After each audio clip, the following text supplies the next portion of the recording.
ഇത്രയും വെറുപ്പോട് കൂടിയിട്ട് ഒരു സിനിമ ചെയ്യാൻ പറ്റുന്നുണ്ടെങ്കിൽ, ഇത്രയും ദേഷ്യം നമ്മളോട് കാണിക്കാൻ പറ്റുന്നുണ്ടെങ്കിൽ ഭാവിയിൽ എന്തൊക്കെ ചെയ്യാൻ പറ്റും അവർക്ക് നമ്മുടെ നേരത്തെ മനസ്സിലായോ? ശ്രദ്ധിച്ച് കണ്ടു ജീവിച്ചോളാം. നമ്മൾ പ്രോപ്പർ ആയിട്ടുള്ള എഡ്യൂക്കേഷൻ എടുത്തോളാം. പൊളിറ്റിക്കൽ എഡ്യൂക്കേഷൻ ഇല്ലെങ്കിൽ നോക്കിയോ, ഇല്ലെങ്കിൽ കുമാര ആദ്യം അടിക്കാൻ പോകണം നമ്മളെ.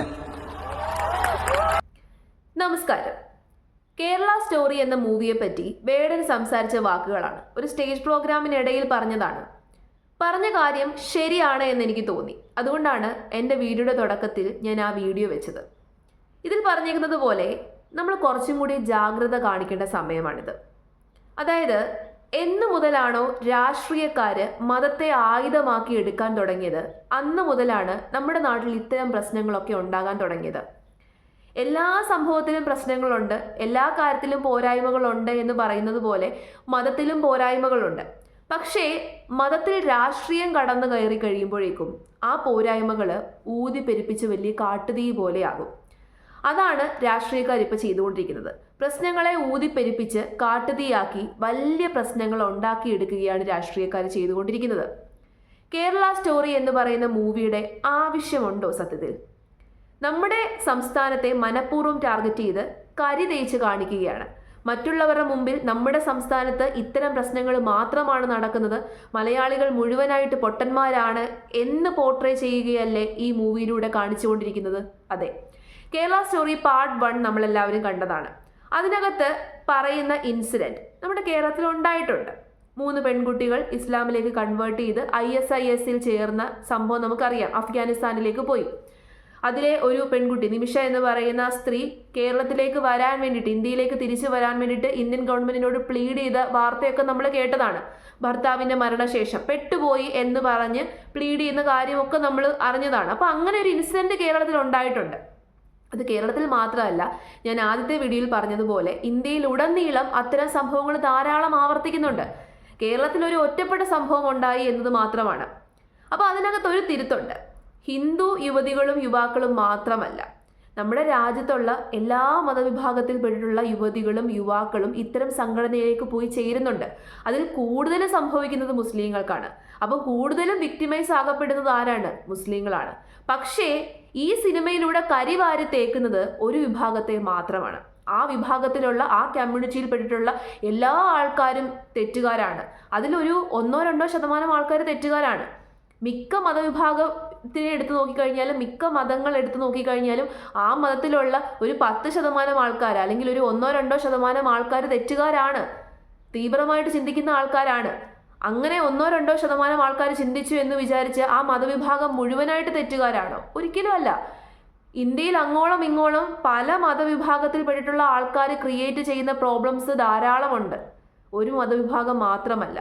അപ്പോൾ കേരള സ്റ്റോറിയിൽ പോർട്രേ ചെയ്യുന്നത് ഒരു സംസ്ഥാനത്തെ കരിവാരി തേച്ച് വെക്കുന്നു, ഒരു കമ്മ്യൂണിറ്റിയെ കരിവാരി തേക്കുന്നു. അതാണ് നടന്നുകൊണ്ടിരിക്കുന്നത്. അപ്പോൾ ഈ കേരള സ്റ്റോറിയുടെ ഡയറക്ടർ ഈ പ്രശ്നം അങ്ങ് രൂക്ഷമായപ്പോൾ ഒരു ഇന്റർവ്യൂ കൊടുത്തിട്ടുണ്ടായിരുന്നു. ആ ഇന്റർവ്യൂവിന്റെ ഒരു ചെറിയ ഭാഗം ഞാനൊന്ന് കാണിച്ചു തരാം. First, whatever we have shown in the film is truth. I would request Kerala Chief Minister to check the facts. If anything is wrong, he can take us to the court. We have done deep research, got all the cases, understood all the cases for last 3-4 years. This film, Kerala Story 2, is basically about Kerala and then how it's spreading all over the country. So I don't think so anything wrong we have shown, anything false we have shown. Every scene in the film and the trailer is based on the true events. ഈ കാണിച്ചേക്കുന്ന ആളാണ് director. അപ്പോൾ ഇയാൾ പറയുന്നത് ഇയാൾ deep research ചെയ്തിട്ടാണത്രേ ഇങ്ങനെയൊരു cinema ഇറക്കിയത്. ഇങ്ങനെ റിസർച്ചും ചെയ്തിട്ടില്ല, ഒരു മണ്ണാങ്കട്ടയും ചെയ്തിട്ടില്ല.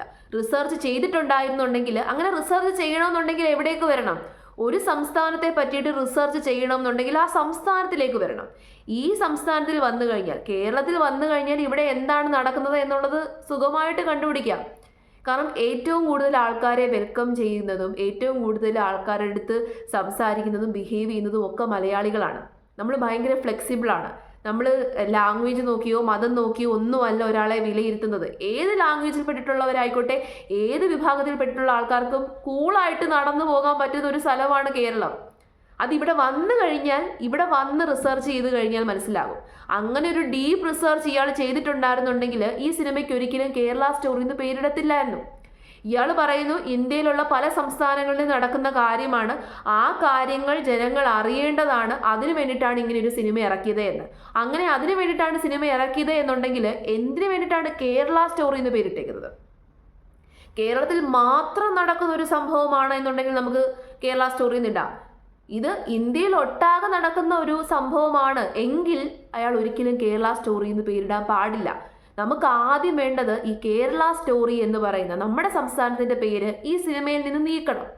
ഈ സിനിമയുടെ പേരിൽ നിന്ന് നമ്മുടെ സംസ്ഥാനത്തിൻ്റെ പേര് നീക്കം ചെയ്യുക തന്നെ ചെയ്യണം. കാരണം നമ്മുടെ സംസ്ഥാനത്ത് ഇത്തരം പ്രശ്നങ്ങൾ ഗുരുതരമായിട്ട് നടക്കുന്നില്ല.